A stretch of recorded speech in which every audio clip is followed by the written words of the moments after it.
Hi, this is Billy Garretsen, and in this video we're going to be looking at the process of making the champion poster illustration. Ever since we announced the champion, and ever since we started integrating him into the game, he's kind of become one of my favorite characters.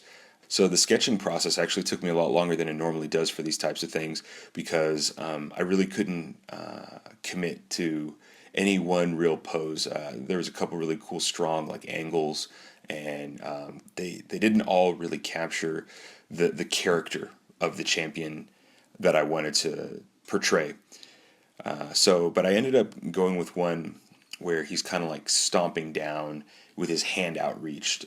One of these things is in the earliest pictures, you'd think that the most intimidating aspect of this guy would be his giant axe, but after seeing the model, after seeing him animate, it's really interesting how the axe is actually one of the least intimidating factors about him. He's actually quite physically imposing, and he does a lot of hand gestures and hand motions, and I definitely wanted to capture that. So once I get the sketch that I like, I move over into Illustrator and I retrace all my really quick Photoshop sketch lines with vector lines. And this process takes quite a while, like many hours. But it's really important that you get really good vector lines because everything you do from there, like the fill color, the rendering, the lighting, all that stuff is drawn from the vector line setup.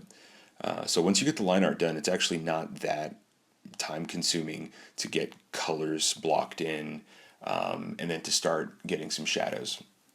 So once the line art's done, I basically just duplicate that layer and I grab large groups within the drawing, and then I just give it a really basic flat color swatch.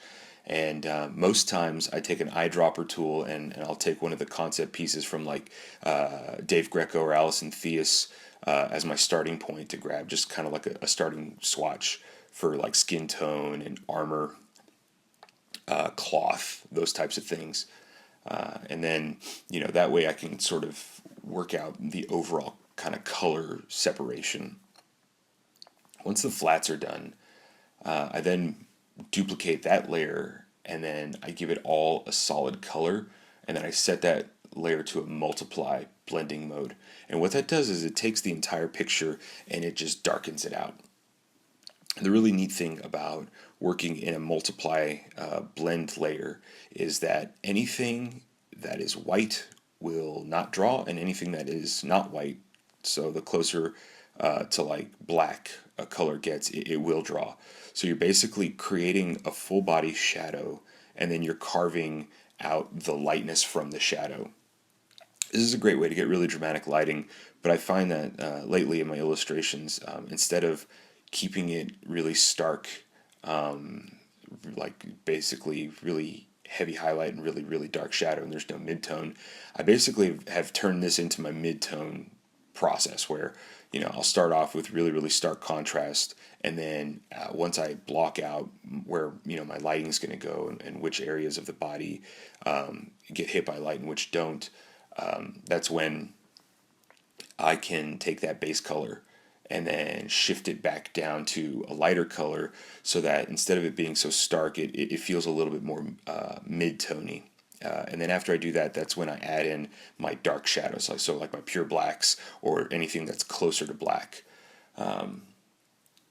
So I just kind of keep working on the piece. Once we get to this stage, I kind of jump around a lot. I don't just say, hey, I'm just only doing hard shadows right now, or I'm only going to do highlights, or I'm only doing edge lighting or rim lighting. It's a really cool nonlinear process that I've adopted in Illustrator that lets me jump around. Kind of, I'll take a step back. I'll look to see where the piece needs help, where it's working, where it isn't working, and then I'll zoom back in and kind of work up the detail in that section. And so I keep doing that, for a couple hours. Really, it's a lot like painting, where you zoom back, you check to see what it's like, and then you zoom way in, and then you just work on detail, and then I get to a point where I'm pretty happy with it, and then I'll render a very high resolution version of the graphic, and that's another tremendously helpful thing about vector illustration is that you can work at a certain scale and then export at any scale that you want.